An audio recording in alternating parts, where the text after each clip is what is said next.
আসসালামু আলাইকুম। এটা একটা স্ট্রাইকার বাইকের অ্যাডজাস্ট।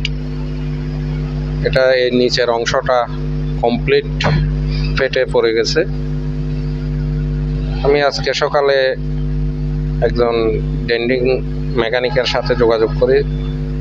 আমার কাছে মিনিমাম উনি 1800 টাকা চায় এই জায়গাটা কাজ করে দেওয়ার জন্য। আমি 800 টাকা বলার পর উনি আমাকে কি আর বলবো, তো যাই হোক একটা রাগ হলো আর কি। এরপর নিজেই করে নিলাম ইলেকট্রিক দিয়ে কাজটা।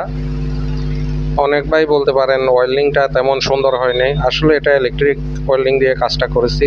এরপরও বাইকের সাউন্ডটা সুন্দর হয়ে গেছে এবং এটা সাইলেন্সার গার্ড কাভারের নিচে থাকবে বলে দেখা যাবে না যে এখানে ওয়েল্ডিংটা কীরকম হলো।